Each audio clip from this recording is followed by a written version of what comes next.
আলোচনা করার পূর্বেই আপনাদের প্রতি কিছু নসিহা। যারা দাঁড়িয়ে আছেন বসে পড়েন, যারা রাস্তায় চলাফেরা করেন চলাফেরা বন্ধ করেন,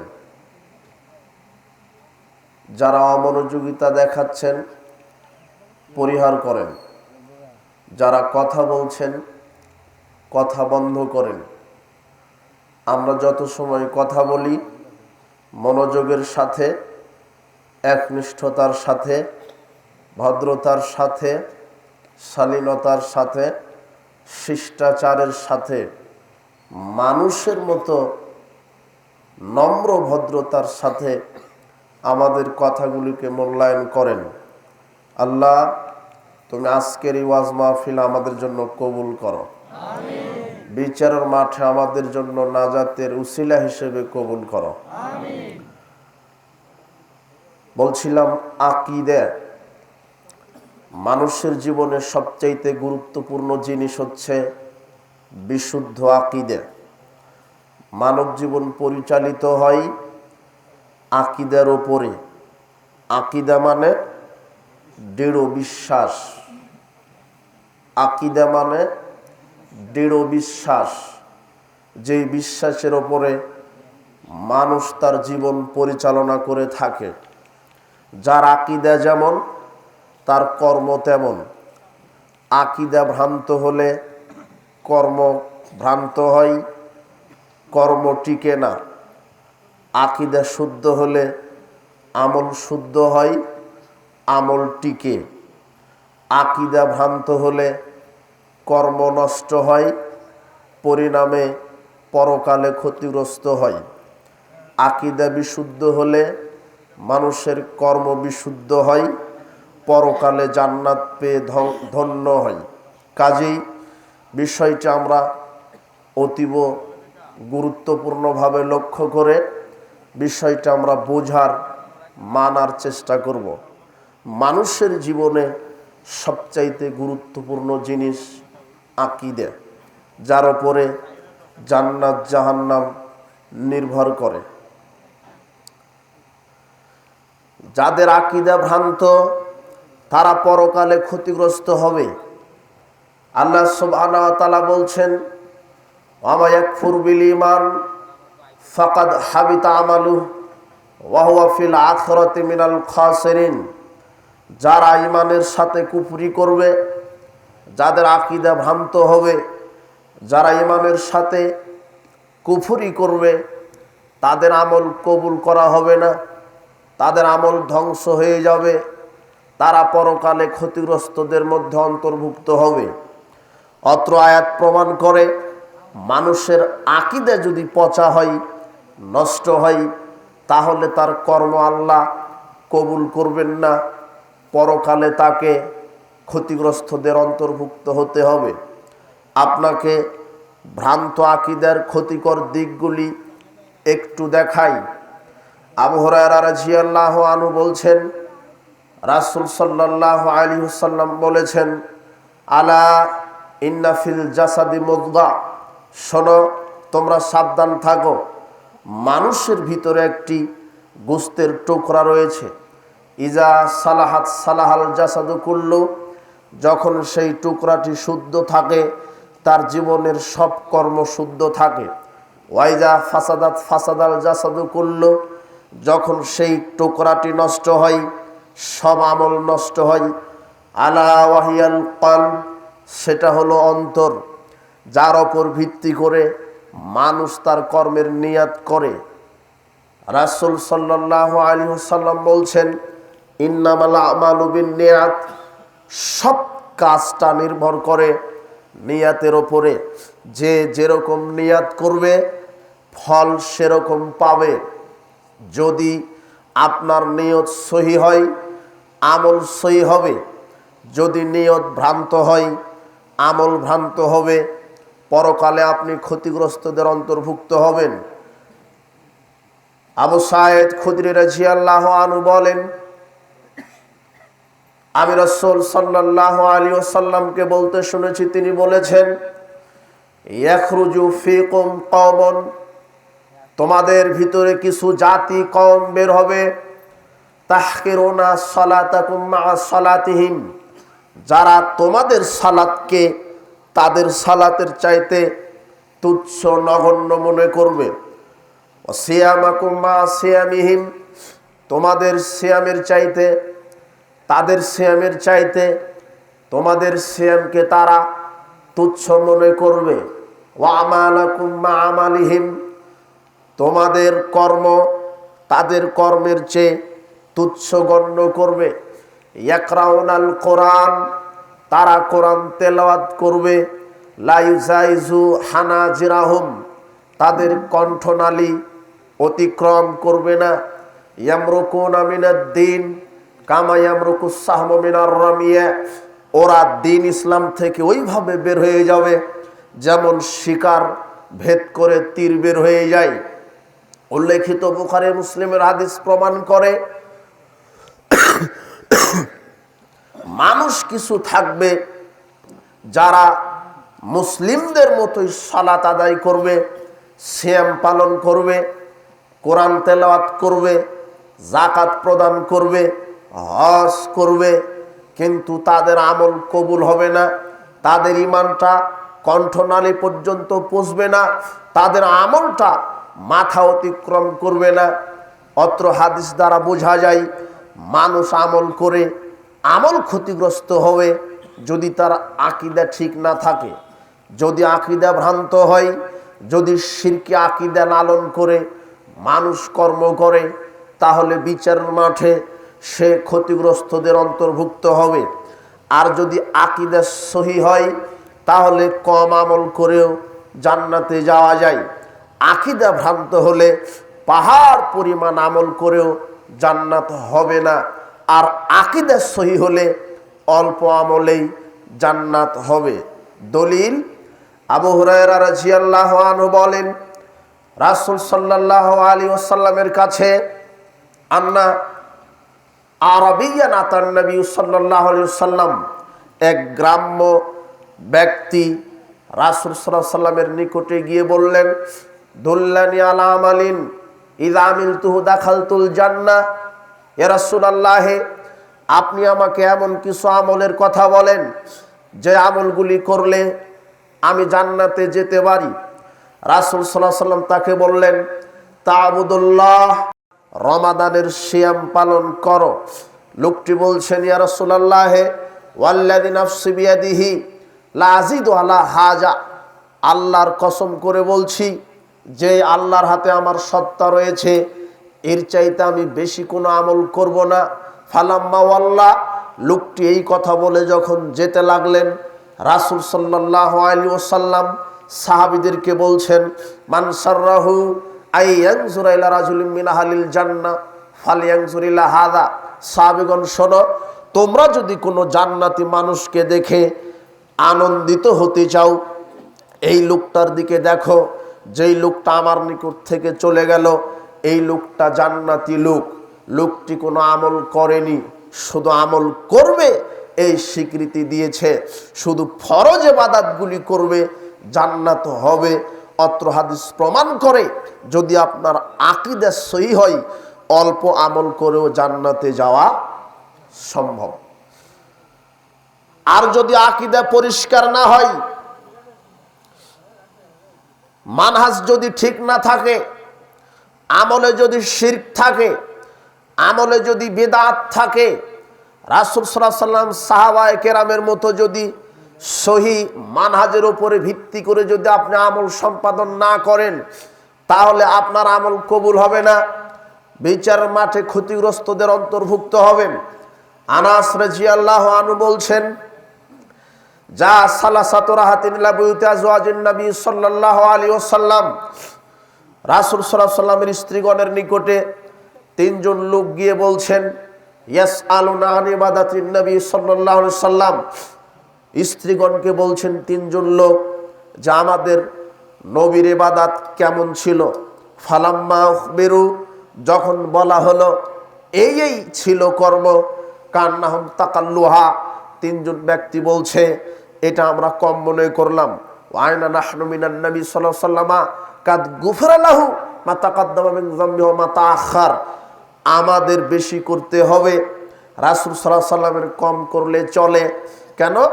আল্লাহ তার আগের এবং সামনের পিছনের সব পাপ ক্ষমা করেছে, ওনার কম করলে হবে, আমাদের বেশি করতে হবে।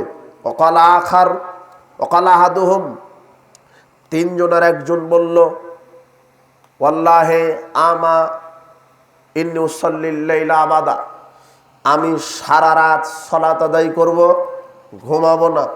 ওয়াকালা আখার আনা সমুদ্দাহর আলা উফতির, আমি প্রতিদিন সিয়াম রাখবো, সিয়াম ছাড়বো না।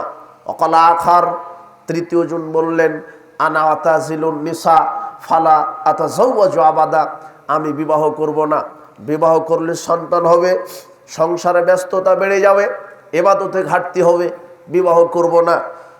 এই তিনজন মন্তব্য করলেন জান্নাতে যাবে বলে, কিন্তু এদের মানহাজ ঠিক নয়। রাসূল সাল্লাল্লাহু আলাইহি ওয়াসাল্লাম বলছেন, কুলতুমুল্লাযী আনতুমুল্লাযী কুলতুম কাযা ওয়া কাযা, তোমরা কি সেই তিনজন লোক যেই তিনজন লোক এই মন্তব্য করলে? বলছে হ্যাঁ।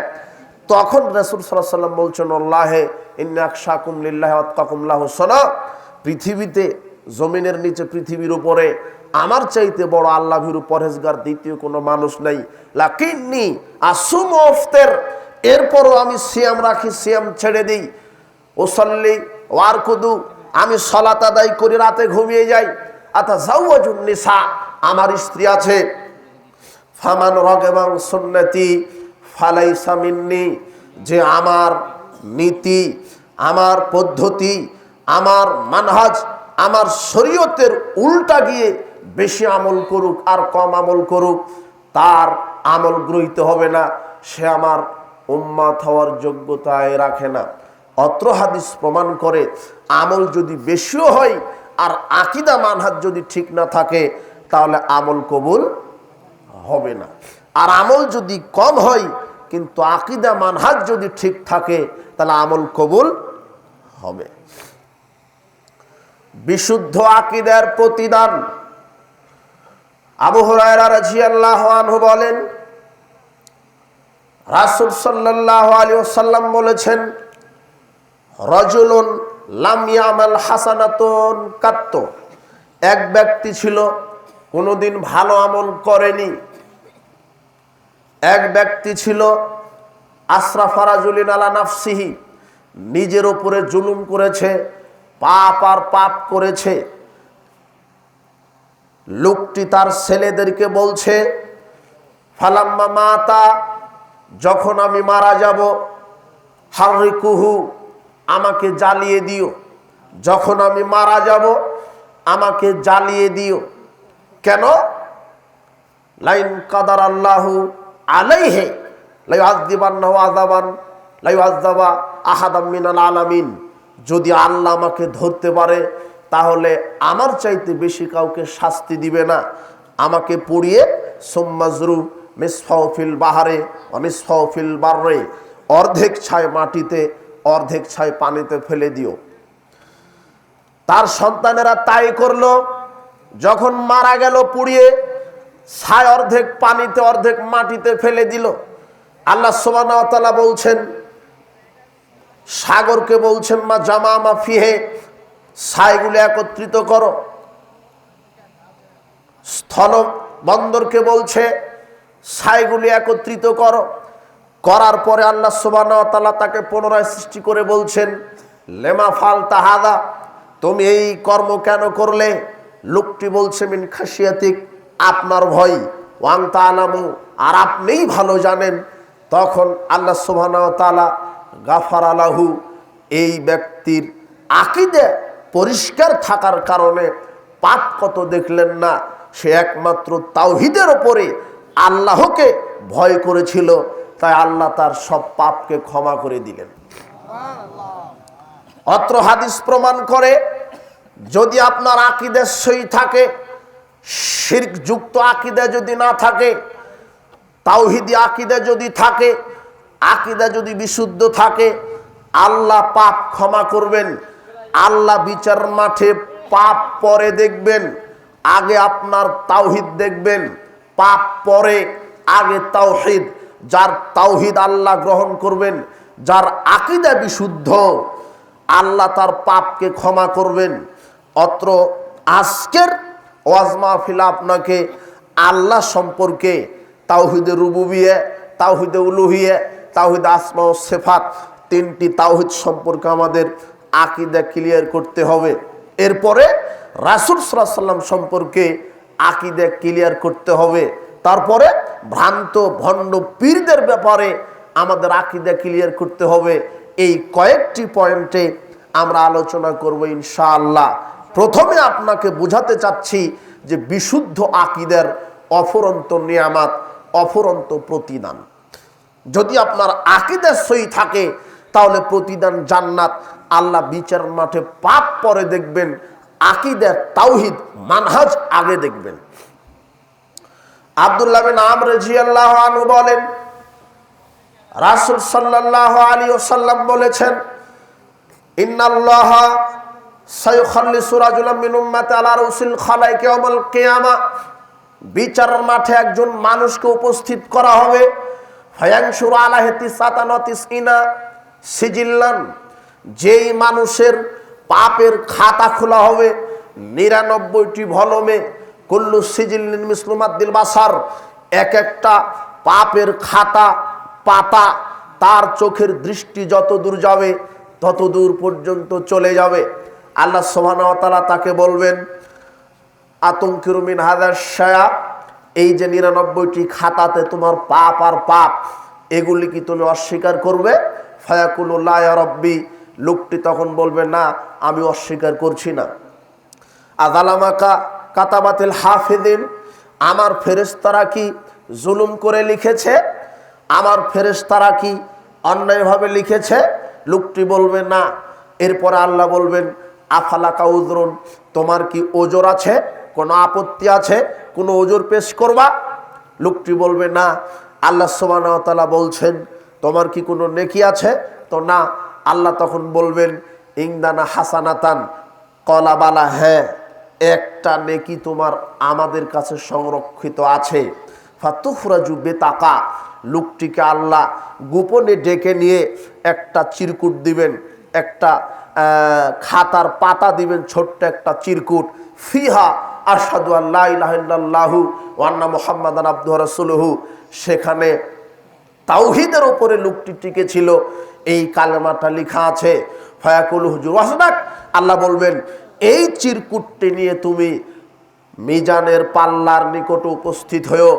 লোকটি হাস্যোজ্জ্বল অবস্থায় বলবে, অবাক হয়ে বলবে, ইয়া রব্বি মাহাজিল সিজিল্লাত মাহাজিল বেতাকা, এই 99টি ভলম কোন দিকে আর আমার এই ছোট্ট চিরকুট কোন দিকে? আমার এই ছোট্ট চিরকুট কি 99টি ভলমের চাইতে ওজন বেশি হবে? রাসূল সাল্লাল্লাহু আলাইহি সাল্লাম বলছেন, আল্লাহ বলবেন, তোমাকে আজকে জুলুম করা হবে না।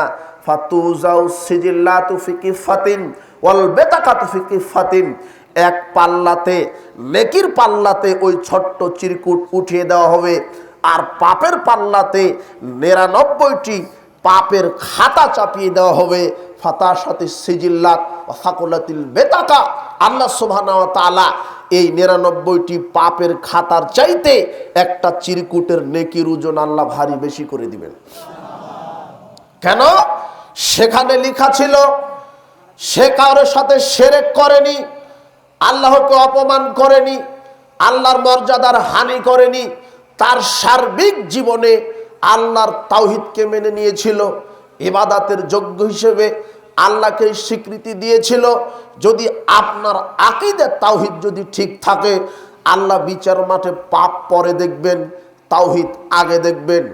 আবু সাঈদ খুদরি রাদিয়াল্লাহু আনহু বলেন, রাসূল সাল্লাল্লাহু আলাইহি ওয়াসাল্লাম বললেন, কানা ফি বানি ইসরাঈলা রাজুলুন কাতালা তিসআতানা ইনসানান, শোনো, বানি ইসরাইল জাতির ভিতরে একটা লোক ছিল, 99 জন লোককে হত্যা করেছিল। ফাখারাজা ইয়াসআলুহু আতা ফাআতা রাহিবান, লোকটি 99টি লোককে হত্যা করার পরে একটা দরবেশের কাছে গেল। দরবেশের কাছে গিয়ে বলছে, হালমিন তাওবাতিন, আমার কি বাঁচার পথ আছে? আমি ৯৯ জন মানুষকে হত্যা করেছি, আমার কি বাঁচার কোনো পথ আছে? তখন এই দরবেশটি ফতোয়া দিল, লা, তোমার বাঁচার পথ নেই, তোমার বাঁচার পথ নেই। ফাকাতালাহু, লোকটি দরবেশকে হত্যা করলো। কেন? বাঁচার যখন পথ নেই তোমাকে আর রেখে কি লাভ? বাঁচারই যখন পথ নেই তোমাকেও মেরে ফেলি, তাকেও মেরে ফেললো। কয়জন লোককে হত্যা করলেন? ১০০।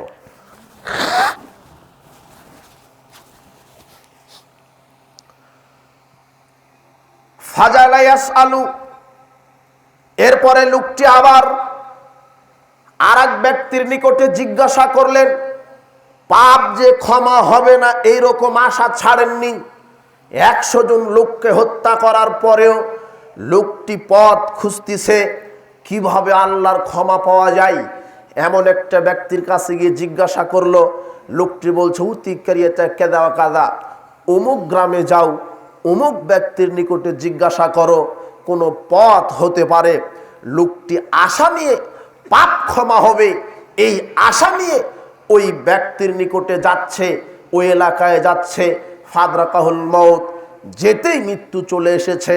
ফানা বিসাদরিহি নাহওয়াহা, লোকটি বুকটা ওই গ্রামের দিকে প্রশস্ত করে দিয়েছে। আল্লাহকে দেখাতে যাচ্ছে, আল্লাহ তোমার তাওহীদের উপরে ছিলাম, পাপ ক্ষমা হবে আশা নিয়ে আমি ওই দিকে বুকটা প্রশস্ত করে দিলাম। যখন এই কাহিনী হলো, ফাক্তাসামাত ফি মালাইকাতুর রাহমা ও মালাইকাতুল আযাব, সঙ্গে সঙ্গে ওই আত্মাটি রহমতের ফেরেশতা নিতে এসেছে, আবার আযাবের ফেরেশতাও নিতে এসেছে। দুই ফেরেশতা ঝগড়া লেগে গেছে। এক ফেরেশতা, আযাবের ফেরেশতা বলছে, লোকটা তো ১০০ জন লোককে হত্যা করেছে, কাজেই আমরা নিয়ে গিয়ে আযাব দিব। আর রহমতের ফেরেশতারা বলছে, আরে লোকটা তো তওবার রাস্তা খুঁজছিল, কাজেই আমরা নিব। তখন ফেরেশতাদেরকে আল্লাহ বুঝ দেওয়ার জন্য একটা অভিনয় করলেন। কি? ফাওহাল্লাহু ইলা হাজি আন তাকাররাবি, আল্লাহ বললেন যেই এলাকায় গেলে ক্ষমার পথ পেত ওই এলাকাকে আল্লাহ বললেন একটু এই লোকের দিকে এগিয়ে আসো। ফাওহাল্লাহু ইলা হাজি আন তাবাদি, আর যেই এলাকার উপরে দাঁড়িয়ে লোকটি মৃত্যুবরণ করলেন তাকে আল্লাহ বললেন একটু দূরে সরে যাও। এরপরে আল্লাহ সুবহানাহু ওয়া তাআলা ফেরেশতাদেরকে বলছেন, কি সোমা বায়নাহুমা, এই শোনো, তোমরা এখন রাস্তা পরিমাপ করো।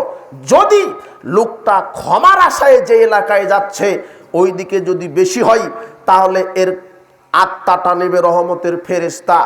ফাউজিদা ইলাহা জাকরাবা বিশিবরিন, ফেরেশতারা যখন মিলে দেখলো যে লোকটা ক্ষমার এলাকায় অর্ধ হাত বেশি চলে গেছে, ফাগুফিরা লাহু, আল্লাহ ১০০ জন হত্যাকারী মানুষকে ক্ষমা করে দিলেন।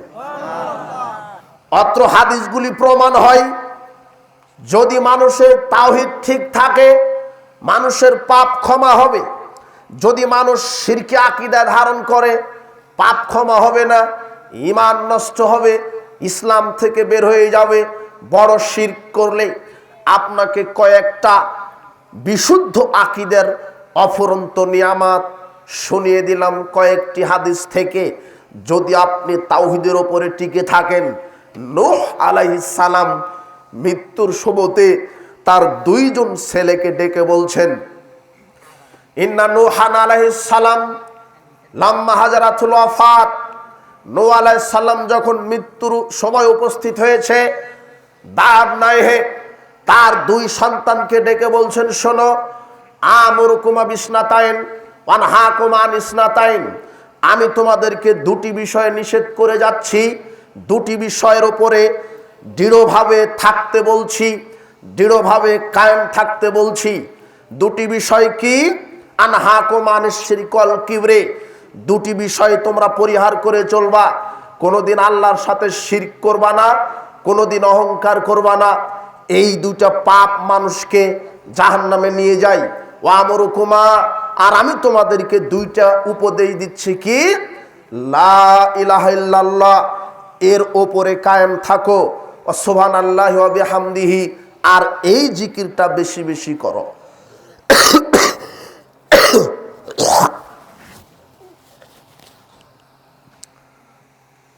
সাল্লাম তার ছেলেকে, দুই ছেলেকে বলছেন শিরক করো না আর অহংকার করো না, দুইটা পাপ মানুষকে ধ্বংস করে।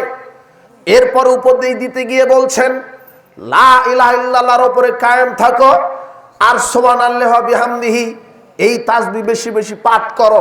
শোনো, আমি তোমাদেরকে একটা কথা বলে যাই, পৃথিবীতে যত প্রাণী জগৎ আছে সব প্রাণী জগৎকে আল্লাহ যেই তাসবির মাধ্যমে রুজি রুটি দিয়ে থাকে, রিজিক দিয়ে থাকে, সেই তাসবিটা হলো সুবহানাল্লাহি ওয়া বিহামদিহি। অত্র আহমদ গ্রন্থের হাদিস প্রমাণ করে মানুষ ওই ব্যক্তির রুজিতে বরকত দিবে, রুজি বৃদ্ধি করবে কোন তাসবিহ পাঠ করলে? সুবহানাল্লাহি ওয়া বিহামদিহি, সুবহানাল্লাহি ওয়া বিহামদিহি, সুবহানাল্লাহি ওয়া বিহামদিহি, সুবহানাল্লাহি ওয়া বিহামদিহি। এই তাসবিহটা যে বেশি বেশি পাঠ করবে আল্লাহ তার রুজিতে বারাকা দান করবেন। এটা বোঝাতে গিয়ে হাদিসে ইবারত করা হয়নি, আপনাকে বোঝাচ্ছি। নূহ আলাইহিস সালাম তার ছেলেকে বললেন লা ইলাহা ইল্লাল্লাহর উপরে কায়েম থাকো। কেন? ফাইন্নাস সামাওয়াতি ওয়াল আরদা লাউজিয়া ফি কিফাতিল মিজান, বিচারের মাঠে যদি এই মিজানের পাল্লায় লা ইলাহা ইল্লাল্লাহ এটা যদি নেকির পাল্লাতে উঠিয়ে দেওয়া হয়, ওয়াস সামাওয়াতি ওয়াল আরদ ফি কিফাতিল উখরা, আর সাত আকাশ সাত জমিন যদি পাপের পাল্লাতে উঠিয়ে দেওয়া হয়, লা ইলাহা ইল্লাল্লাহর এই নেকির পাল্লাটায় আল্লাহ ভারী বেশি করে দিবেন। লাউ কানাতা হালকাতান লাকাসামাতহুমা, আর যদি লা ইলাহা ইল্লাল্লাহ আপনার ঠিক থাকে তাহলে এই লা ইলাহা ইল্লাল্লাহ আকাশ জমিনকে বিচারের মাঠে ভেঙে চুরমার করে দিবে। আকাশ জমিনও টিকতে পারবে না। আপনার বিরোধিতা করতে আসলে লা ইলাহা ইল্লাল্লাহ ভেঙে চুরে চুরমার করে দিবে। লা ইলাহা ইল্লাল্লাহ বললেন মানে আপনি বললেন লা মা'বুদা বিহাক্কিন ইল্লাল্লাহ, আল্লাহ ছাড়া কোনো মাবুদ নেই। যদি আপনি মনে করেন লা ইলাহা ইল্লাল্লাহ আল্লাহ ছাড়া কোনো মাবুদ নেই, তাহলে আপনার ভুল হয়েছে। কেন? লা ইলাহা ইল্লাল্লাহর অর্থ হচ্ছে আল্লাহ ছাড়া প্রকৃত কোনো মাবুদ নেই, আল্লাহ ছাড়া মাবুদ আছে। এই যে মোড়ে মোড়ে মাবুদ, খানকা মানুষের মাবুদ, মাজার মানুষের মাবুদ, মরা পীর মানুষের মাবুদ, বড় বড় নেতা যারা কোরআন সুন্নাহর বিরুদ্ধে গিয়ে আইন রচনা করে আর ওই আইনকে যারা মেনে নেয়, এই মানুষের মাবুদ হলো ওই নেতা। মানুষ মানুষকে মাবুদ হিসেবে মানে, মানুষ মূর্তিকে মাবুদ হিসেবে মানছে, মানুষ কবর, খানকা, ওরস, মাজার, মরা পীরকে মাবুদ হিসেবে মানে। আল্লাহ সুবহানাহু ওয়া তাআলা বলছেন যালিকা বিআন্নাল্লাহা হুয়াল হক, এই আল্লাহ হচ্ছে তোমাদের প্রকৃত মাবুদ। ওয়া আন্নামা ইয়াদউনা মিন দুনিহিল বাতিল, আর আল্লাহ ছাড়া তোমরা পৃথিবীতে যত মাবুদকে ডাকো, মূর্তির সামনে নীরবতা পালন করো, মূর্তির সামনে সেজদা দাও, মূর্তির সামনে মাথা ঝুঁকাও, মাজারে সেজদা দাও, খানকায় মানত করো, মরা পীরের উসিলায় জান্নাত চাও, মরা পীরকে তুমি সুপারিশের মালিক মনে করো। আল্লাহ সুবহানাহু ওয়া তাআলা বলছেন আমি আল্লাহ প্রকৃত ইলা, আমি ছাড়া যত মাবুদকে ডাকো সব মাবুদ ঠিক আছে, কিন্তু সব ভুয়া বাতিল মাবুদ। এটা আল্লাহ নিজে বলছেন সূরা লোকমান 31 নম্বর সূরা 30 নম্বর আয়াত। আল্লাহ নিজে বলছেন আমি আল্লাহ প্রকৃত আল্লাহ, আমি আল্লাহ প্রকৃত ইলা, আমি আল্লাহ প্রকৃত মাবুদ। আমি ছাড়া যত মূর্তি, ছবি, মূর্তিকে সম্মান করো, সেজদা করো, কবর, খানকা, মাজার, পীরের দরগায় যাও, এরা মাবুদ। তবে এরা কি মাবুদ? ভ্রান্ত, বাতিল মাবুদ, ভুয়া মাবুদ। এরা মাবুদ ঠিক আছে, কিন্তু ওরা বাতিল। এদের ইবাদত যে করবে সে মুশরিক হয়ে যাবে, সে ইসলাম থেকে বের হয়ে যাবে। কোরআন হাদিসের স্পষ্ট দলিল প্রমাণ করার পরেও সে যদি এই মাজার পূজা, খানকা পূজা, আপনার মূর্তি পূজা, আপনার পীরকে সেজদা করে, পীরের দরগায় মানত করে, তাহলে এ মুশরিক হয়ে যাবে, ইসলাম থেকে বের হয়ে যাবে। বলছিলাম তাওহীদ ঠিক রাখবেন, লা ইলাহা ইল্লাল্লাহর উপরে কায়েম থাকবেন।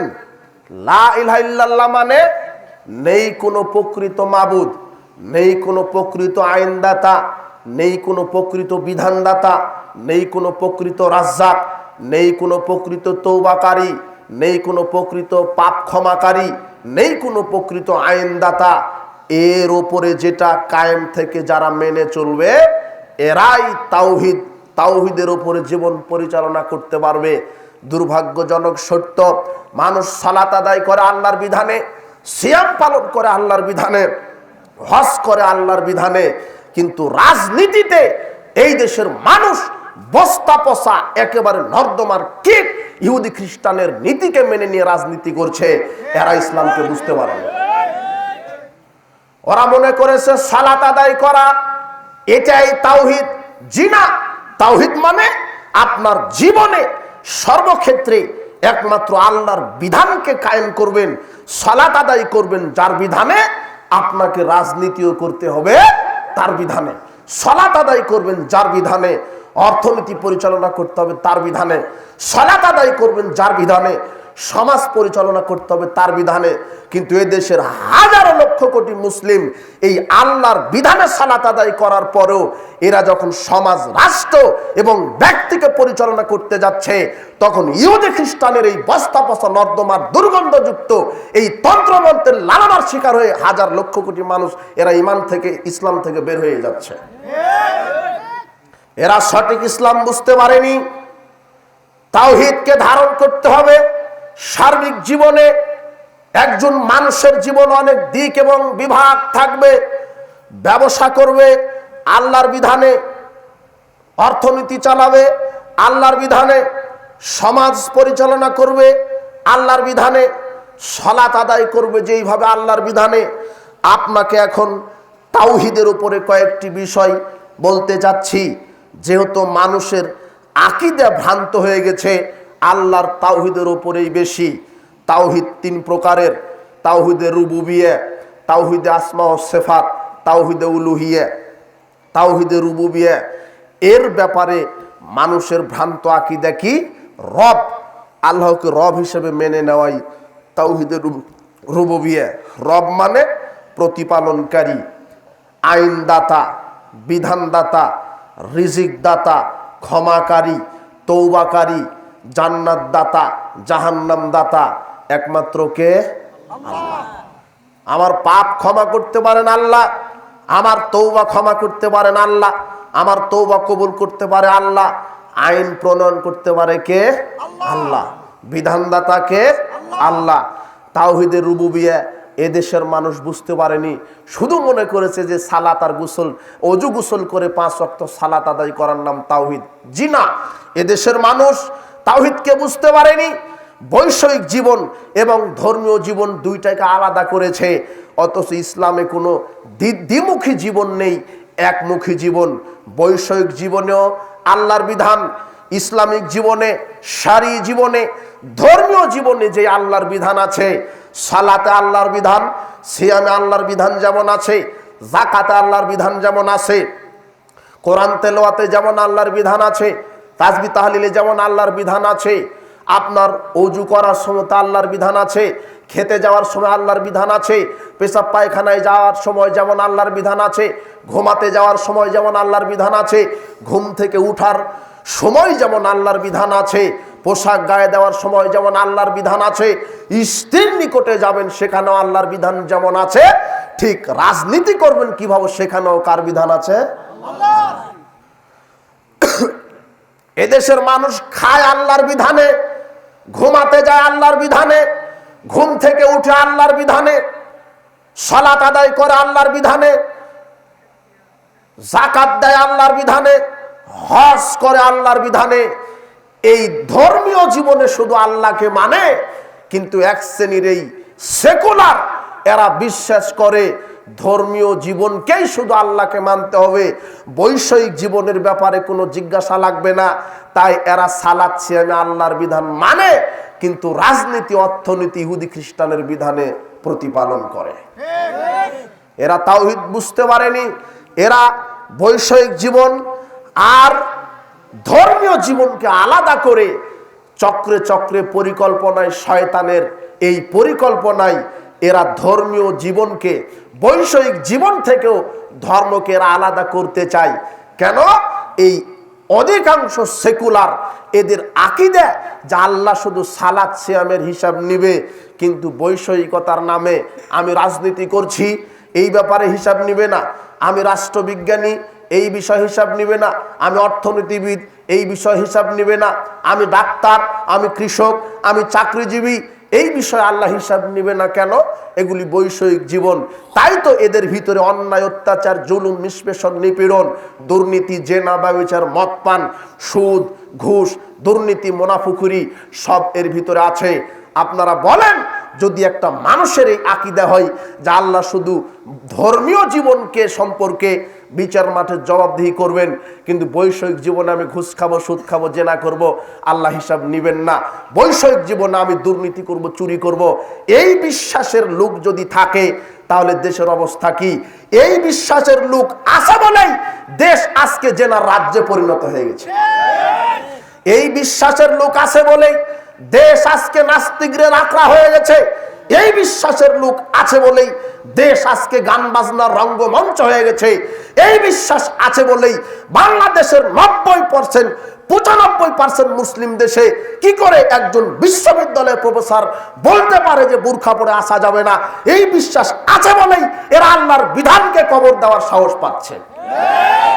যদি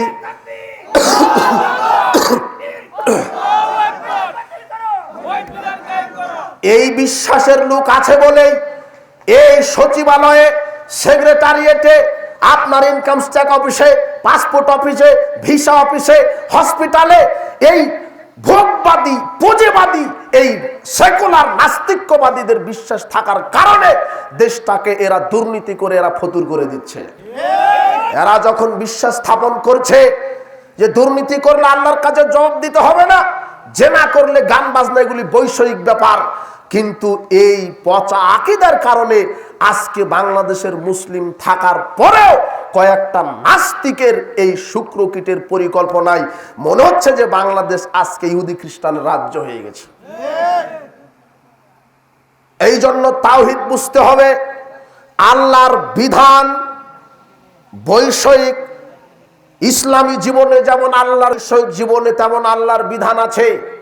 আমি সালাত আদায় করব আল্লাহর বিধানে, রাজনীতিও করতে হবে কার বিধানে? আল্লাহর বিধানে। এটাই হলো প্রকৃত তাওহীদ। আল্লাহ সুবহানাহু ওয়া তাআলা বলছেন সূরা সূরা 21 আয়াত, আমলাহুম শুরাকাউ শারাউ লাহুম মিনাদ-দ্বীন। আল্লাহ বলছেন, কি ব্যাপার, বড় বড় নেতারা কি আইন প্রণয়ন করছে নাকি? মা লাম ইয়াজাম বিহিল্লাহ, যেই অনুমতি আমি আল্লাহ দেইনি, ওয়ালাউলাল কালিমাতুল ফাসলি লাকুদিয়া বাইনাহুম, যদি আমার বিচারের দিনে, ফয়সালার দিন না থাকতো, এই মোড়লদেরকে ধরে ধরে আমি একেবারে কবর দিয়ে দিতাম। এ কথা আল্লাহ বলছেন। যেহেতু বিচার দিবস আছে, এই জালেমদের বিচার করবে আল্লাহ কোথায়? বিচারের মাঠে। আল্লাহ নিজে বলছেন, তারা কি আইন প্রণয়ন করছে? আইন প্রণয়নকারী কে? আল্লাহ। ইনিল হুকমু ইল্লা লিল্লাহ, একমাত্র বিধান চলবে আল্লাহর। আমি মানুষ, আমার সৃষ্টিকর্তা আল্লাহ, আমার বিধানদাতাও কে? আল্লাহ। সামান্য একটা মোবাইল বাজারে কিনতে গেলে মোবাইল যিনি সৃষ্টি করেছেন তিনি একটা ম্যানুয়াল বুক লিখেছেন। কেন? মোবাইল কিভাবে আপনি চালাবেন। সামান্য একটা রাইস কুকার বাজারে কিনতে যাবেন, একটা কম্পিউটার কিনতে যাবেন, কম্পিউটারের যিনি স্রষ্টা তিনি একটা বই লিখেছেন। কেন? কম্পিউটার কিভাবে পরিচালনা করবেন। যদি ওই বই অনুযায়ী কম্পিউটার পরিচালনা না করা হয়, কম্পিউটার চলবে না। যদি ওই বই অনুযায়ী রাইস কুকার পরিচালনা না করা হয়, রাইস কুকার চলবে না। যদি ওই বই অনুযায়ী মোবাইল ফাংশন যদি ঠিকমতো পরিচালনা না করা হয়, মোবাইল চলবে না। যিনি মোবাইল সৃষ্টি করেছেন তিনি বই লিখেছেন, ওইভাবেই মোবাইলকে পরিচালিত হতে হবে। আমাদেরকে সৃষ্টি করেছেন আল্লাহ, সেই আল্লাহ আমরা কিভাবে পরিচালিত হব, এই জন্য আল্লাহ একটা বই নাজিল করেছেন যার নাম কোরআন মাজিদ। আমরা খাবো কিভাবে, আমরা ঘুমাবো কিভাবে, আমরা পেশাব পায়খানা করব কিভাবে, আমরা স্ত্রীকে হালাল করে নিব কিভাবে, একটা নারীকে হালাল করে নিব কিভাবে, আমি অর্থনীতি চালাবো কিভাবে, আমি সমাজনীতি চালাবো কিভাবে, আমি রাজনীতি করব কিভাবে, আমি কিভাবে মানুষকে সম্মান করব, এতিমকে সম্মান করব, মা বাবাকে সম্মান করব, দেশ কিভাবে চালাবো, রাজনীতি করব, এই সব কিছু যিনি আমাদেরকে সৃষ্টি করেছেন সেই আল্লাহ আমাদেরকে কোরআনের মাধ্যমে সবকিছু বলে দিয়েছেন। এরপরেও যদি এই কোরআনকে যারা পরিত্যাগ করে নিজেদের মতো করে চলবে, তারাই হবে ফেরাউনের মতো, তারাই হবে হামানের মতো, তারাই হবে কারণের মতো। তারা আল্লাহর বিধানকে 5 পয়সা দাম দেয়নি। আজও যারা এই পৃথিবীতে আল্লাহর বিধানকে উপেক্ষা করে মানুষের গোলামি করছে, আল্লাহ এখনো আছে এদেরকে ফেরাউনের মতো ডুবিয়ে চুবনি করে দেওয়ার জন্য। আল্লাহ আজও বেঁচে, আল্লাহ আজও আছে বিদ্যমান। মুহাম্মদ সাল্লাল্লাহু আলাইহি সাল্লামের এই বিধান আজও টিকে আছে। যে আল্লাহ সুবহানাহু ওয়া তাআলা আজও বিদ্যমান আছে, তিনি চিরঞ্জীব, হাইয়ুল কাইয়ুম, তিনি চিরঞ্জীব, তিনি অমর, তিনি কোনোদিন মরবেন না, মরেন না, তিনি কোনোদিন লয় হবে না, ক্ষয় হবে না, তার শক্তি আজও আছে। ফেরাউন আজ সামুদ জাতিকে যেভাবে ধ্বংস করেছে ওইভাবে আজও জালেমদেরকে ধ্বংস করতে পারে। নমরুদ জুতার বাড়ি খেয়ে বিদায় নিয়েছে, তা আপনি মনে করিয়েন না যে আপনি মুসলিম হওয়ার পরেও আপনার ইমানের কি কাজ করছে। যেই দেশ বর্তমান বাংলাদেশ 95% মুসলিম, সেই দেশে এই মোড়ে মোড়ে মূর্তি স্থাপন করেছেন। মূর্তি মুসলিম জাতি কবর দেওয়ার জন্য এসেছে, মুসলিম মূর্তি গড়তে আসেনি। এই যে খানকা, মাজার, এই মূর্তি, এগুলি ভেঙে দিতে হবে। বিচারের মাঠে আল্লাহ সুবহানাহু ওয়া তাআলা মূর্তিকে বলবেন, মূর্তির নির্মাতাকে বলবেন, আহইউমা খলাকতুম, এই যারা তোমরা সৃষ্টি করেছো তারা তোমরা আত্মা দাও, সেদিন আত্মা দিতে পারবে না। তখন আল্লাহ বলবেন, তোকেও দিলাম, তোর মূর্তিকেও দিলাম। সেদিন আর থানা, অফিস, র‍্যাব, পুলিশ, এমপি, মন্ত্রী দিয়ে জাহান্নাম থেকে জান্নাতে যাওয়ার কোনো সুযোগ নাই। একচ্ছত্ব ক্ষমতা কার হাতে? আল্লাহর হাতে। এই জন্য তাওহীদে রুবুবিয়া বুঝেন। রুবুবিয়া মানে সৃষ্টি যার, আইন চলবে তার, সালাত আদায় করব যার বিধানে, রাজনীতিও করতে হবে তার বিধানে। সালাত না আদায় করলে যেমন হিসাব নিবেন, ব্যবসা করতে গিয়ে ওই ওজনে কম দিলে, খাদ্যে ভেজাল দিলেও হিসাব নিবেন কে? আল্লাহ। এটা বুঝেন, আগে এই তাওহীদ আগে বুঝেন, তারপরে ইবাদত করেন। আকীদাতেই যদি গলত থাকে তাহলে জান্নাত হবে না। 100 বার হজ করেও জান্নাত হবে না। এই জন্য আকীদা খালেস করেন। এটা এক, তাওহীদে রুবুবিয়্যাহ সম্পর্কে আকীদা বিশুদ্ধ করেন। 2, তাওহীদ আসমা ও সিফাত, আল্লাহর নাম এবং গুণাবলীতে এক হিসেবে বিশ্বাস করা, একক হিসেবে গণ্য করা।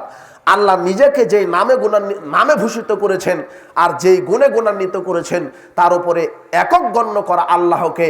আল্লাহর অসংখ্য নাম আছে, আর রহমান, আর রহিম, জব্বার, কুদ্দুস, গফফার, এগুলি কার নাম?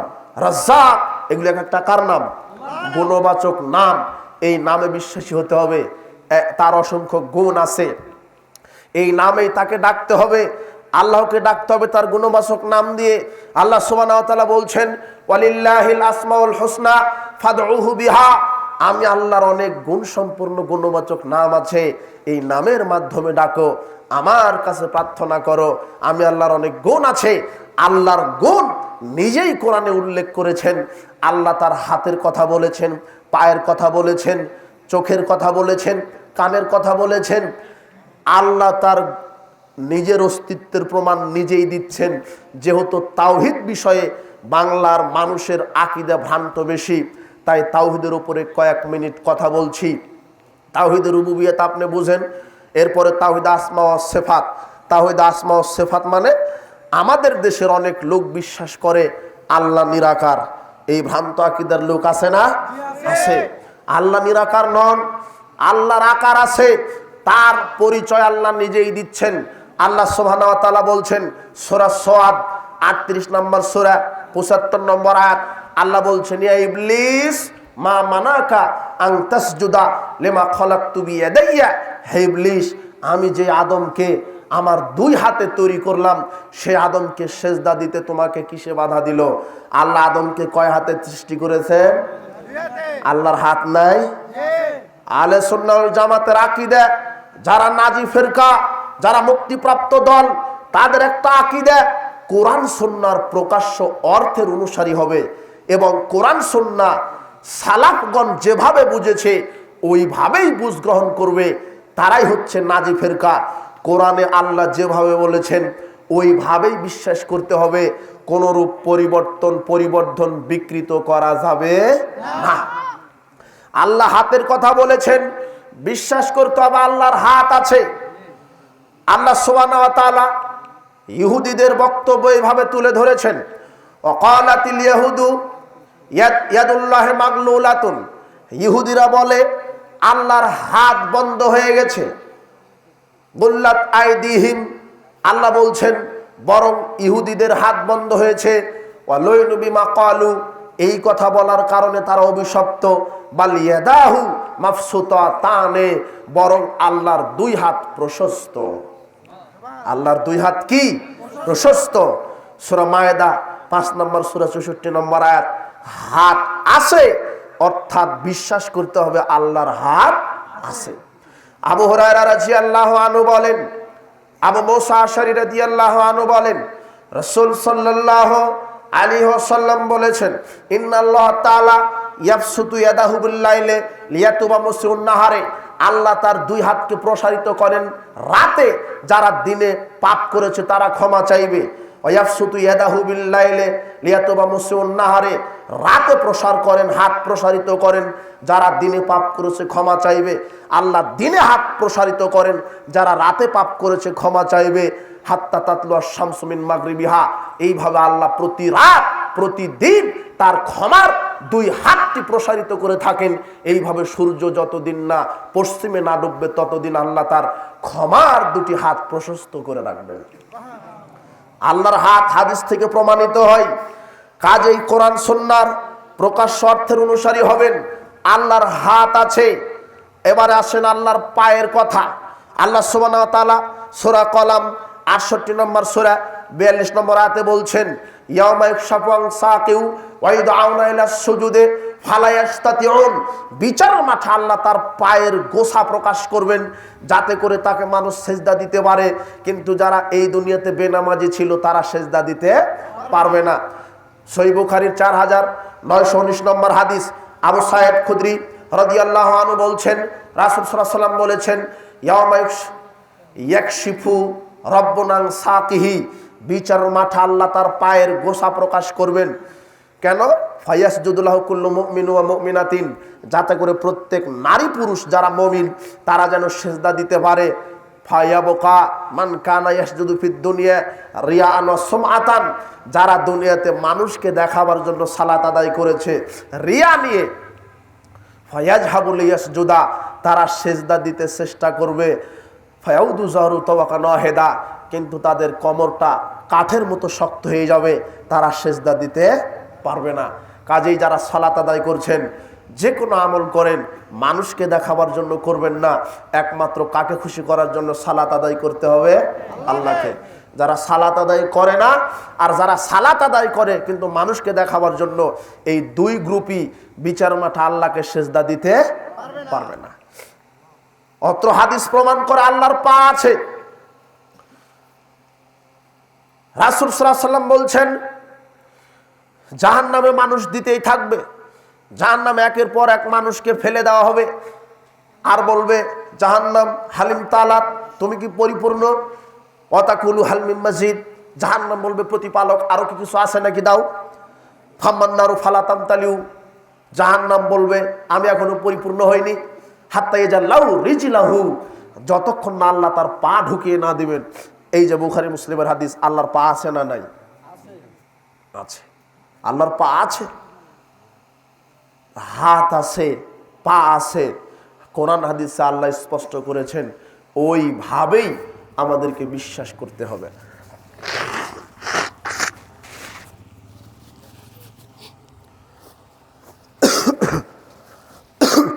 এবার আসেন আল্লাহর চক্ষু। আল্লাহ সুবহানাহু ওয়া তাআলা বলছেন, যখন মূসা আলাইহিস সালামের মা মূসাকে নদীতে ভাসিয়ে দিলেন, তখন আল্লাহ মূসাকে বলছেন, আলকাইতু আলাইকা মাহাব্বাতি মিন্নি, লিতুসনা আলা আইনি, মুসা যখন তোমার মা তোমাকে নদীতে ভাসিয়ে দিয়েছিল, আমি আল্লাহ আমার পক্ষ থেকে আমার মহব্বত তোমার ভিতরে ঢেলে দিয়েছিলাম। কেন?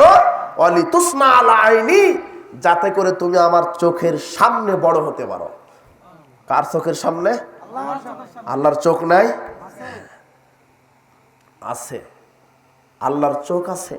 আল্লাহ সুবহানাহু ওয়া তাআলা নূহ আলাইহিস সালামকে বলছেন, নূহ ওয়াসনাইল ফুলকা বিআয়ুনিনা, তুমি আমার চোখের সামনে নৌকা তৈরি করো। কার চোখের সামনে? আল্লাহ। কোরআন হাদিসে যেভাবে আছে ওইভাবে আমাদেরকে কি করতে হবে? বিশ্বাস করতে হবে। যারা বলে আল্লাহ নিরাকার, এরা মুশরিক, এদের আকীদা পচা, এদের আমল কবুল হবে না। এবার আসেন আল্লাহর চেহারা।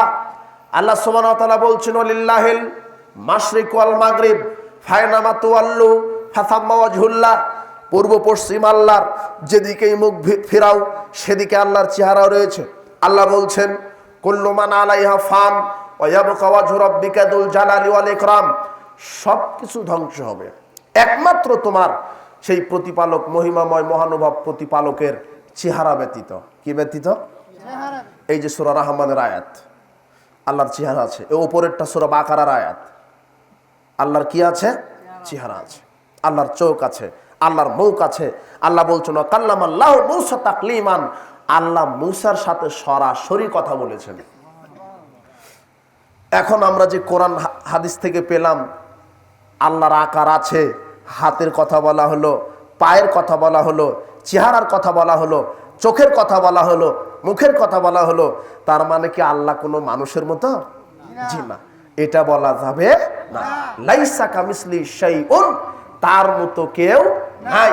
আল্লাহ বলছেন, ফালা তাদরিবু লিল্লাহিল আমসাল, তোমরা আমার সাদৃশ্যতা বর্ণনা করো না। আল্লাহর হাত আছে, কার মতো? তার মতো। আল্লাহর পা আছে, কার মতো? যেমন তার মতো সবা পাই। বলা যাবে না যে আল্লাহ অমুক মতো, মানুষের মতো বা অমুক প্রাণীর মতো, এটা বলা যাবে না। যেভাবে কোরআনে উল্লেখ আছে ওইভাবে বিশ্বাস করতে হবে। পরিবর্তন করা যাবে, বিকৃত করা যাবে না। কিন্তু এই উপমহাদেশে কিছু ভ্রান্ত তাফসির কারক ভ্রান্ত তাফসির লিখেছে। এই তাফসিরে কাশফ, তাফসিরে জালালাইন, তাফসিরে রুহুল মানি, তাফসিরে তাহফিমুল কোরআন, এই তাফসিরগুলিতে এরা বিকৃত অর্থ করেছে। কি করেছে? তাফহিমুল কোরআন খুলেন, সূরা মুলকের প্রথম আয়াত, তাবারাকাল্লাযী বিয়াদিহিল মুলক, এই আয়াতের তাফসির ইয়াদিহি, ইয়াদুন শব্দের অর্থ করেছে আল্লাহর কুদরত। নাউজুবিল্লাহ। একে মাতবাড়ি করতে কেউ বলেছে না। দেখেন কিভাবে অর্থ বিকৃত করেছে। সব এই বিকৃত হাদিস, এই তাফসির, আপনার তাফসিরে কাশফ, জালালাইন, এগুলি খুলেন, চেহারার অর্থ করেছে সত্তা, পায়ের অর্থ করেছে কুদরত। এভাবে বিকৃত অর্থ করা যাবে জি না। পথভ্রষ্ট হয়েছে তারা, এদের অনুসারীরাও পথভ্রষ্ট হবে। কাজেই এই তাফসির পড়া থেকে বিরত থাকবেন। আপনি পড়বেন তাফসির ইবনে কাসির, তাফসির ইবনে আব্বাস, তাফসিরে তাবারি, তাফসিরে ফাতুল কাদির, এই তাফসিরগুলি বিশুদ্ধ তাফসির। এগুলো আপনি পড়বেন। পচা ভ্রান্ত আকীদার মুফাসসির আর এই তাফসির থেকে বিরত থাকবেন, তাহলে আপনিও পথভ্রষ্ট হয়ে যাবেন। যেভাবে কোরআনে উল্লেখ করা হয়েছে ওইভাবে বিশ্বাস করতে হবে। এরপরে আসেন, আমাদের দেশের মানুষের, অধিকাংশ মানুষের আকীদা আল্লাহ সর্বত বিরাজমান। এই আকীদার লোক নাই? আছে। আল্লাহ সব জায়গাতে বিরাজমান জি না। কোরআনের 7টি আয়াতে আল্লাহ বলছেন, আর রহমান আলাল আরশি ইস্তাওয়া, রহমান তিনি আরশে সমুন্নত হয়েছেন। সুবহানাল্লাহ। কোথায়? আরশে। তিনি আরশে উন্নত, তিনি সব জায়গাতে থাকেন না। সূরা আরাফ খুলেন, 7 নম্বর সূরা 54 নম্বর আয়াত। সূরা ইউনুস খুলেন, 10 নম্বর সূরা 3 নম্বর আয়াত। সূরা রাত খুলেন, 13 নম্বর সূরা 2 নম্বর আয়াত। সূরা ফুরকান খুলেন, 25 নম্বর সূরা 59 নম্বর আয়াত। আপনি সূরা হাদিদ খুলেন, 57 নম্বর সূরা 4 নম্বর আয়াত। সূরা সাজদা খুলেন, 32 নম্বর সূরা 4 নম্বর আয়াত। এই সূরা তহা খুলেন, 20 নম্বর সূরা 5 নম্বর আয়াত। এই 7টি আয়াতে আল্লাহ বলছেন রহমান কোথায় উন্নত হয়েছেন? আরশে। এইভাবেই বিশ্বাস করতে হবে। কিন্তু এই মুসলিমদের মধ্যে এত বিভ্রান্তির কারণ কি? কোরআনের নিজের মতো করে কোরআনের ব্যাখ্যা করা। কোরআনে আয়াত আছে সূরা কফের 16 নম্বর আয়াত, ওয়া নাহনু আকরাবু ইলাইহি মিন হাবলিল ওয়ারিদ। এই আয়াতের দলিল পেশ করে বলছেন অপব্যাখ্যা কাকে বলে দেখেন, যে আল্লাহ বলেছেন আমি মানুষের এই ঘাড়ের শাহরগের নিকটে থাকি, তার মানে যত কল্লা তত আল্লাহ। কোরআন থেকে দলিল দিচ্ছে। এই আয়াত বুঝতে গেলে নিজের মতো করে বুঝলে ভ্রান্ত হয়ে যাবেন, বুঝতে হবে সালাফগণের মতো করে। আল্লাহ প্রত্যেকটা মানুষের ঘাড়ে শাহরগের নিকটে থাকে, মানে আল্লাহ প্রত্যেকটা মানুষের উপরেই ক্ষমতাবান। এটা হলো সঠিক আকীদা। ইন্নাকা লা আলা কুল্লি শাইইন কাদির, ইন্নাহু, অর্থাৎ এই অর্থটা হচ্ছে এই যে তিনি সর্বশক্তিমান, মানুষের উপর তার শক্তি কি বিরাজমান, কিন্তু আল্লাহ বিরাজমান না। তার শক্তি, তার দৃষ্টি, তার ক্ষমতা পরিব্যাপ্ত, কিন্তু আল্লাহ উন্নত হয়েছেন কোথায়? আরশে আজিমে। এই কোরআন থেকে আপনাকে ভ্রান্ত করে দিচ্ছে। সূরা হাদীদের 4 নম্বর আয়াতে আল্লাহ বলছেন ওয়া হুয়া মাআকুম, তিনি সেখানেই আছেন আইনামা কুনতুম, তোমরাও যেখানে আল্লাহও সেখানে। দেখেছেন, মানে আপনি যেখানে সেখানেই কি আল্লাহ। তাহলে এখানে আল্লাহ, আপনি টয়লেটে, আপনি পতিতালয়ে, সেখানেও নাউযুবিল্লাহি মিন যালিক। আপনি যেখানেই থাকেন সেখানে আল্লাহ, মানে আল্লাহর দৃষ্টির বাহিরে আপনি নন। আল্লাহ আপনাকে দেখছেন। ইথারে থাকেন, পাতারে থাকেন, সমুদ্রে থাকেন, লোহার ভিতরে থাকেন, পাথরের ভিতরে থাকেন, কার দৃষ্টির বাহিরে যেতে পারবেন না? এই কথাই আল্লাহ বলছেন তোমরা যেখানেই থাকো সেখানে কে আছেন, মানে আল্লাহর দৃষ্টি সেখানে আছে। তারা বলছে কুলবুল মুমিন আরশুল্লাহ। দেখেন জাল হাদিস, মুমিনের অন্তর নাকি আল্লাহর আরশ। প্রত্যেকটা মুমিনের অন্তর যেমন আল্লাহর আরশ, তার মানে প্রত্যেকটা মুমিনের ভিতরে কে আছে? আল্লাহ। আল্লাহ সব জায়গাতে আছে, তার মানে এই যা কি দেয় আল কলবু বাইতুর রব, মানুষের অন্তরটা নাকি আল্লাহর ঘর। এই যে জাল হাদিসগুলি বর্ণনা করে মানুষকে বোঝাচ্ছে আল্লাহ সর্বত্র কি বিরাজমান, এটা কি নয়, এই আকীদা ঠিক নয়, পচা আকীদা, শিরকি আকীদা। সঠিক আকীদা আল্লাহ আরশে সমুন্নত হয়েছেন, এটা সঠিক আকীদা। আমি অবাক হই এদেশের, আমি যখন শক্ত করে বলি তখন কষ্ট পাই। আমি বলি মুফতি সাহেব ও 60 বছর মুসলিমের দার্স দেয়। কত বছর? 60 বছর। 36 বছর বুখারী পড়ায়, কিন্তু রাফালে আদাইন করার হাদিস এই কানা টেরা মুফতি খুঁজে পায় না। কত বছর ধরে বুখারী পড়ায়? 36 বছর। 36 বছর ধরে বুখারী পড়াও, আমিন বলার হাদিস খুঁজে পাও না। 36 বছর ধরে বুখারী পড়াও, পায়ের সাথে পা মিলানো দাঁড়ানো হাদিস তুমি খুঁজে পাও না। পাবা কোথায়? একে তো তরিকার কালো চশমা আর মাযহাবের ল্যাংটা চশমা পরে আছো, তোমাকে আল্লাহ হাদিস দেখাবে কি করে? এই কালো চশমা খুলে ফেলো। চোখের কি কানা? রাত কানা, দিন কানা। এরা দুই কানা, রাতেও দেখে না, দিনেও দেখে না। এরা কেন? ও 36 বছর বুখারী পড়ায়। কিছুদিন আগে এক, আল্লাহ হেদায়েত দান করুন, বলছে না আহলে হাদিসেরা লেডিস মুসল্লি আর ওই হিজরা মুসল্লি। নাম বল, কুলি করেন, যান অজু করে আসেন, অজু নষ্ট হয়ে গেছে। কুলি করেন, মুখ অপবিত্র হয়ে গেছে, ওর নাম নিতে হবে না। আমরা নাকি হাত নাচিয়ে নাচিয়ে কি করি? নামাজ। নগদ রাসূলের হাদিসকে অপমান করলো। আল্লাহকে হেদায়েত দান করুন, না হলে আর ফিতনা থেকে জাতিকে আল্লাহ বাঁচান, এই দোয়া করি। বুখারী পড়ো, রাফালে আদাইন ব্যাপারে 4 শতাধিকের উপর হাদিস বর্ণিত হয়েছে।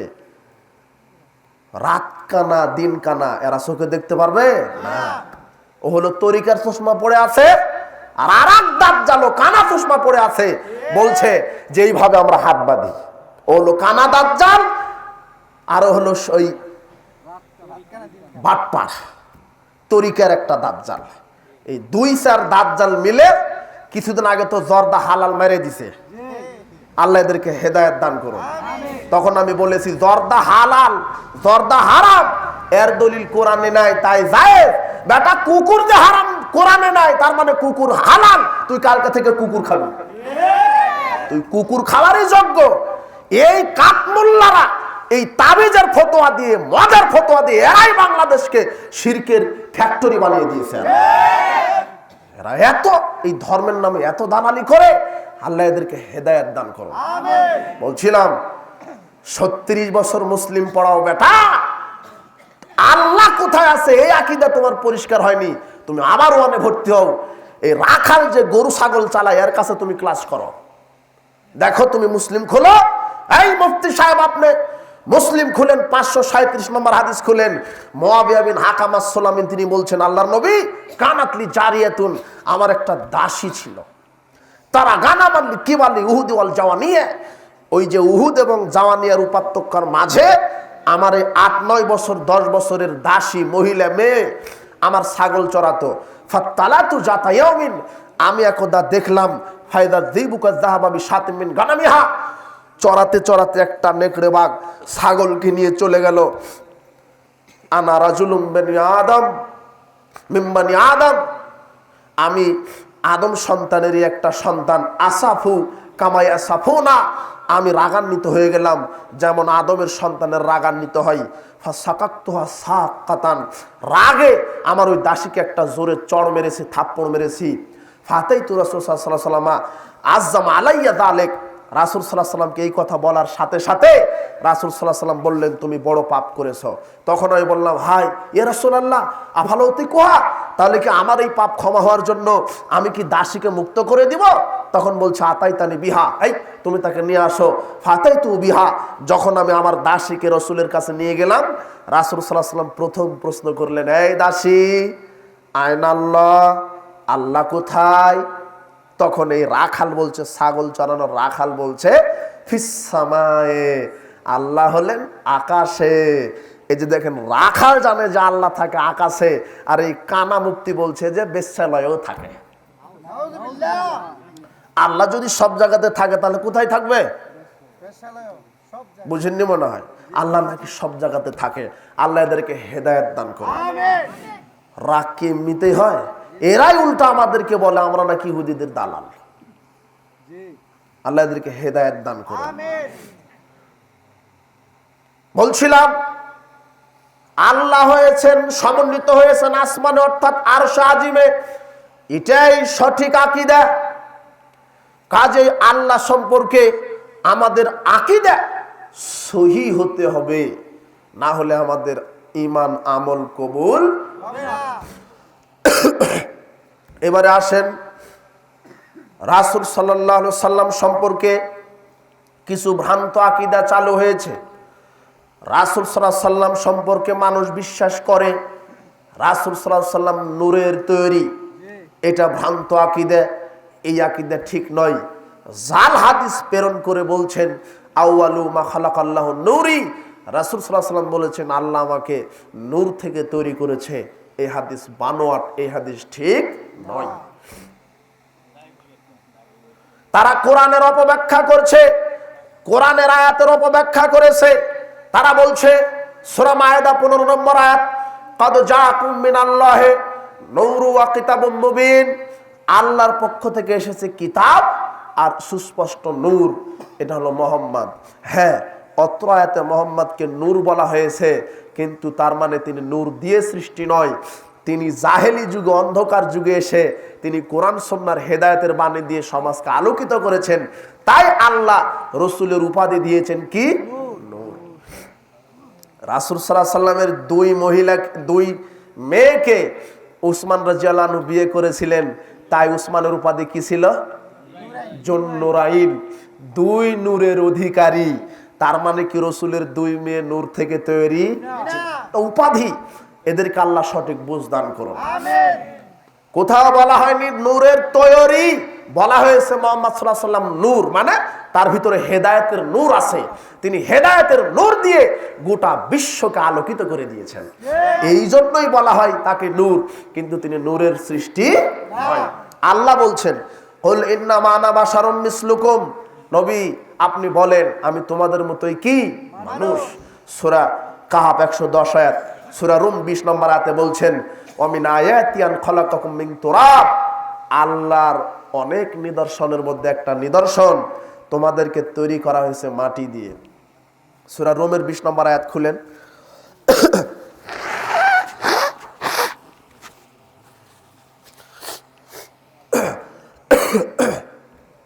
এই আয়াতটা কার উপরে নাজিল হলো?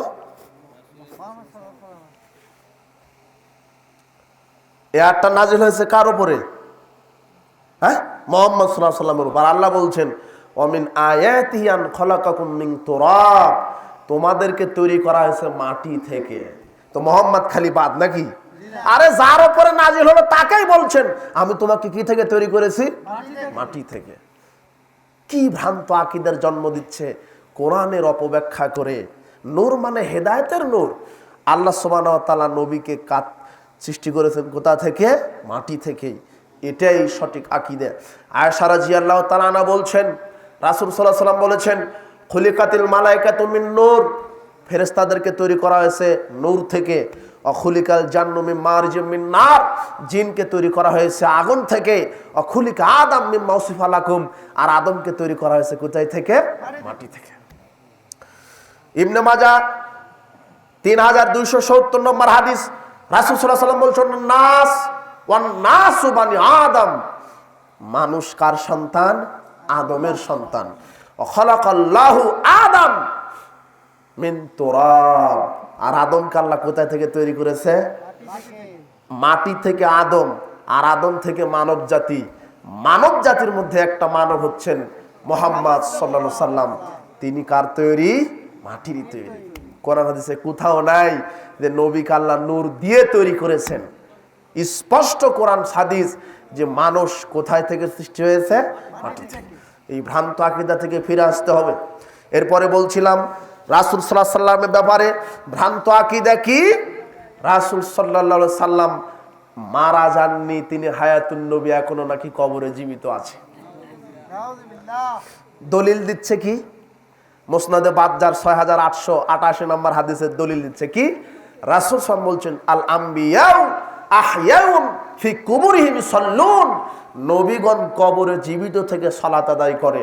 হাদিস সহিহ, কিন্তু বুঝ এদের সহি হয়নি। এরপরে আনাস রাদিয়াল্লাহু আনহু বলছেন আমি যখন মেরাজের রাত্রে যেতে লাগলাম তখন দেখি লাল টিলারের পিছনে মূসা আলাইহিস সালাম তার কবরে সালাত আদায় করছে। হাদিসটা স্মরণ রাখবেন, এই হাদিসটাও সহিহ। এরপরে এই হাদিসটা প্রেরণ করে প্রমাণস্বরূপ যে মূসা কবরে সালাত আদায় করছে, তার মানে কবরে কি? জীবিত। নবীরা কবরে সালাত আদায় করে জীবিত থেকে, এটাও সহিহ হাদিস। এগুলি দ্বারা মানুষকে ভ্রান্ত করছে, কিন্তু সহিহ বুঝটা আপনাকে বুঝতে হবে। এরপর আবু দাউদের 2041 নম্বর হাদিস, রাসূল সাল্লাল্লাহু আলাইহি ওয়াসাল্লাম বলছেন, মা মিন আহাদিন ইউসাল্লিমু আলাইয়া, যে কোনো মানুষ যদি আমাকে সালাম দেয়, ইল্লা রাদ্দা আলাইহি রুহি, তখন আল্লাহ আমার রূহ ফেরত দেন। হাত্তা রুদ্দা আলাইহিস সালাম, তখন আমি সালামের জবাব দিই। এটাও সহিহ হাদিস। এই তিনটা হাদিস উল্লেখ করে বলছে এই যে দেখেন, নবী কবর থেকে জবাব দেয়, নবী কবরে সালাত আদায় করে, তার মানে নবী কবরে কি আছে? জীবিত। কিন্তু এদের জ্ঞান নাই। আল্লাহ বলছেন, অমি ওরাইহিম বারযাখুন ইলাইহি ইয়াবাসুন, নবী হোক আর সাধারণ মানুষ হোক, এদা কবর মানে বারজাখী জীবন। কি জীবন? বারজাখী জীবন মানে বারজাখী জীবন থেকে দুনিয়ার সাথে কোনো কালেকশন নাই, বারজাখী জীবন থেকে ওই জান্নাত জাহান্নামের সাথে কোনো কালেকশন নাই। বারজাখী জীবনেই যদি জান্নাত জাহান্নাম হয় তাহলে তার পরিবেশ তৈরি করা হয়। বারজাখী জীবন, এই জীবনটা দুনিয়ার জীবনের সাথে কোনো সম্পর্ক নাই। দুনিয়াতে যেরকম মানুষ জীবিত, ওইভাবে বারজাখী জীবনে মানুষ জীবিত নয়। জীবিত নবীদের সাথে এটা খাস, নবীরা কবরে সালাত আদায় করে, এটা খাস। একটা কথা শোনেন, বারজাখী জীবন মানে যেভাবে আল্লাহ রাসূল সাল্লাল্লাহু আলাইহি ওয়াসাল্লাম উল্লেখ করেছেন ওইভাবে আপনাকে বিশ্বাস করতে হবে। কেন? একটু আগেই রাসূল সাল্লাল্লাহু আলাইহি ওয়াসাল্লাম মুসাকে তার কবরে সালাত আদায় করতে দেখলেন। বুঝেন কিন্তু একটু আগেই, কখন? মেরাজের রাত্রে যাওয়ার সময়। এই মেরাজের রাত্রে যেতে প্রথম আকাশ, দ্বিতীয়, তৃতীয়, চতুর্থ, পঞ্চম, ষষ্ঠ আসমানে গিয়ে দেখেন ওখানেও মুসা, ওখানেও কি? তো কবরে যে দেখে গেলেন সালাত আদায় করছে, তা আবার ষষ্ঠ আসমানে কিভাবে গেলেন? বুঝেননি? সব বুখারী মুসলিমের হাদিস। তার মানে বারজাকি জীবন যেভাবে এসেছে ওইভাবে বিশ্বাস করতে হবে। কবরে যদি সালাত আদায় করে ষষ্ঠ আসমানে গেলেন কিভাবে? আর মুহাম্মদ সাল্লাল্লাহু আলাইহি ওয়াসাল্লাম মিরাজে যাওয়ার সময়তে যখন বাইতুল মুকাদ্দাসে তার ওই খচ্চরের চাইতে ছোট, গাধার চাইতে বড় ওই যে কি বোরাক, বোরাক ওই খুঁটির সাথে বেঁধে যখন সালাতে দাঁড়ালেন, পৃথিবীতে যত নবী রাসূল আল্লাহ প্রেরণ করেছিলেন সব নবী রাসূল রাসূল সাল্লাল্লাহু আলাইহি ওয়াসাল্লামের পিছনে সবাই মুসল্লি। বাইতুল মুকাদ্দাসে সালাত আদায় করেছে। তো বাইতুল মুকাদ্দাসে সালাত আদায় করলো মুসা, কবরে সালাত আদায় করলো আবার ষষ্ঠ আসমানে। ব্যাপার কি? তার মানে এগুলো সব বারজাকি জীবন, যেভাবে এসেছে ওইভাবে বিশ্বাস করতে হবে। আল্লাহ নবীকে সূরা জুমার 30-31 আয়াতে আল্লাহ বলছেন ইন্নাকা মাইয়িতুন ওয়া ইন্নাহুম মাইয়িতুন। শোনো, তুমিও মারা যাবা, তারাও মারা যাবে। আল্লাহ কোরআনে নবীকে মাইয়িত বলেছেন। কি বলেছেন? মাইয়িত। তিনি মারা গেছেন। ওই যে ওই হাদিসটা আবার দলিল দেয় যে সালাম দিলে সালামের জবাব দেয়। হ্যাঁ, আবু দাউদ 2041 নম্বর হাদিস। রাসূল সাল্লাল্লাহু আলাইহি ওয়াসাল্লাম বলছেন মা মিন আহাদিন ইউসাল্লিমু আলাইয়া, যখন তোমরা আমাকে সালাম দাও, ইল্লা রাদ্দাল্লাহি আলাইহি রূহি, তখন আমার দেহে আল্লাহ রূহ ফেরত পাঠান। সুবহানাল্লাহ। ওই হাদিসই দলিল যে নবী কবরে জীবিত নয়, জীবিতই যদি থাকে তো আবার রূহ প্রেরণ করা লাগে কেন? বুঝেননি? রূহ ফেরত পাঠান, তখন আমি সালামের জবাব দিই। তার মানে নবী কবরে জীবিত না, বারজাখী জীবনে জীবিত। বারজাখী জীবনে নবী কেন? ফেরাউনও জীবিত, হাতুড়ের পিটুনি খাচ্ছে না তো মরা ব্যক্তির উপরে। বুঝেননি মনে হয় কথা? আর বারজাখী জীবনে মোহাম্মদ কেন? পৃথিবীতে যত শহীদ আছে সবাই জীবিত। সূরা ইমরান খুলেন 169 নম্বর আয়াত।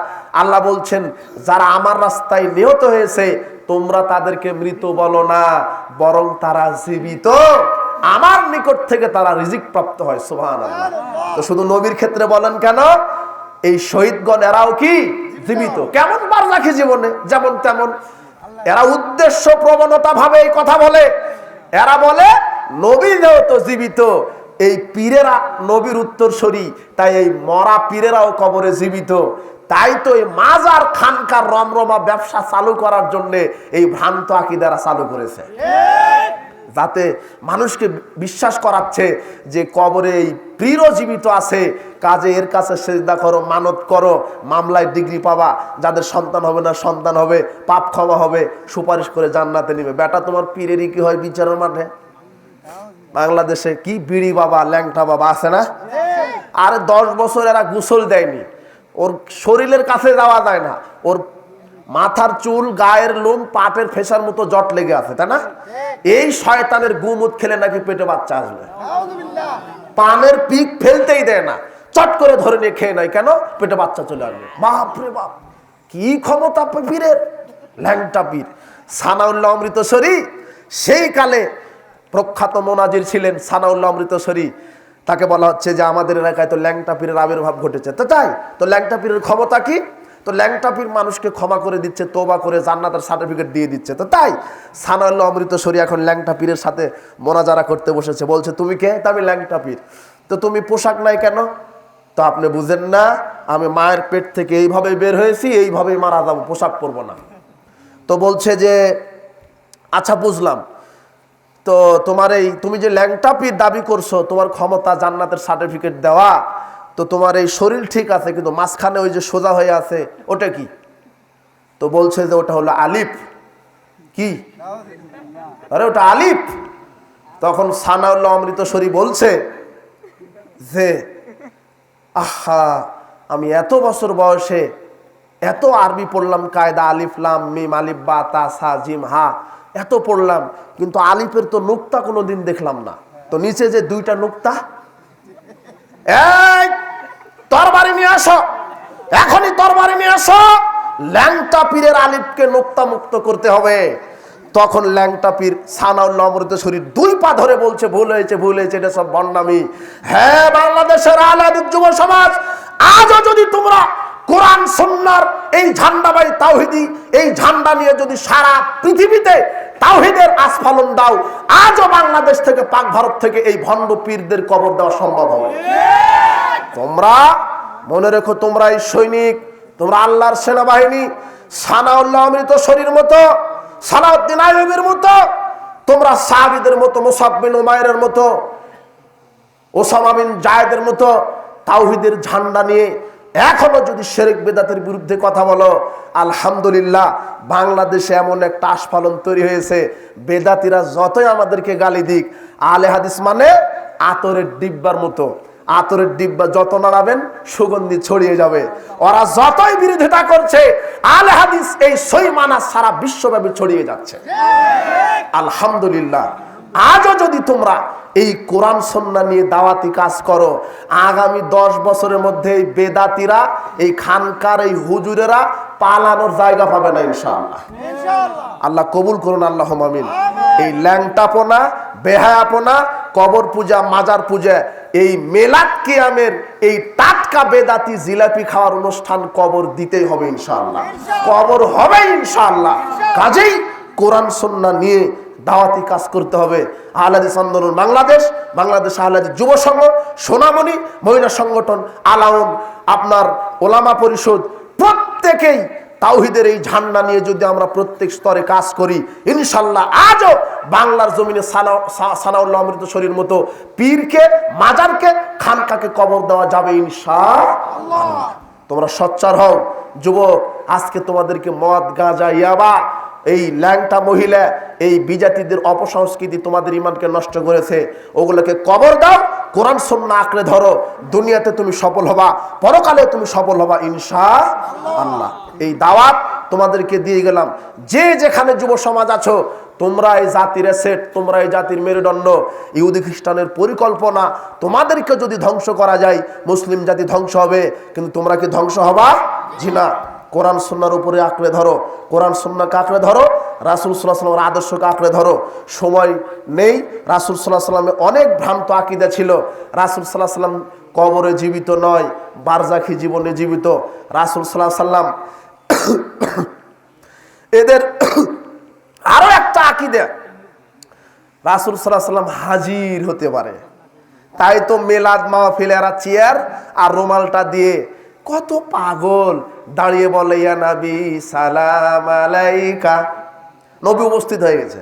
তো বেকুব, তো তোমার এক মুহূর্তে দেশে শত শত মিলাদ মাহফিল হয়, তো নবী কোনটাতে আগে যাবে? ভণ্ডামি করার তুমি জায়গা পাও না।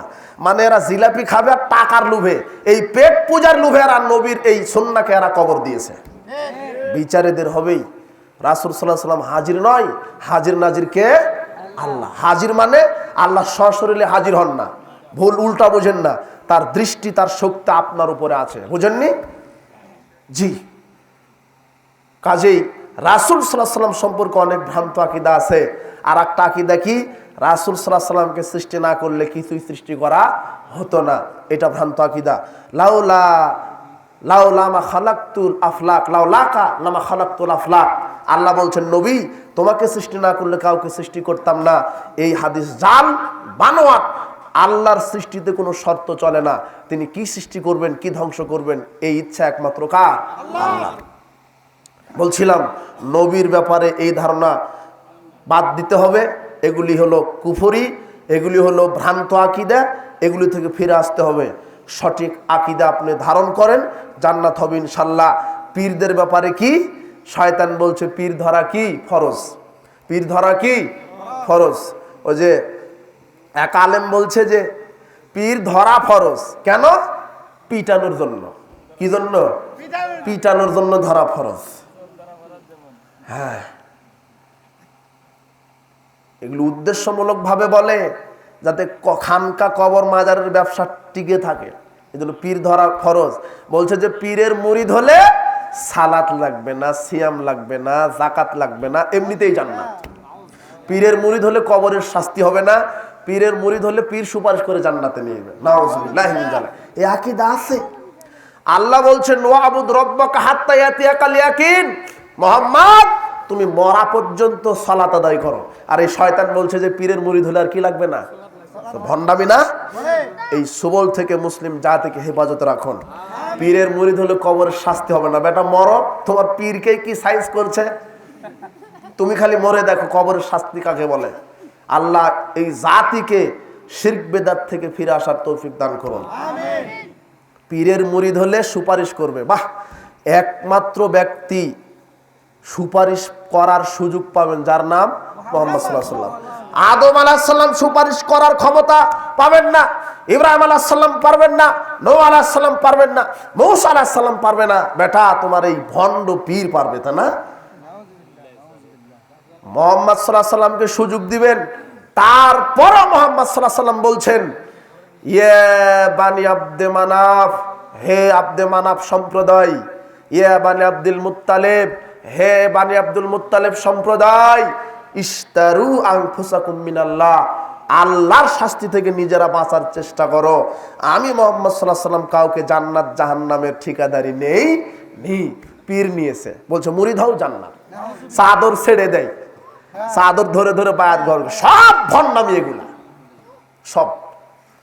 বলছে যে দ্রুত কে জান্নাতে যাবে, টাকা দাও টাকা দাও, দ্রুত চাদরে বায়াত হও বায়াত হও। জান্নাত মামুর বাড়ির মোয়া, তুমি খালি মরো বেটা।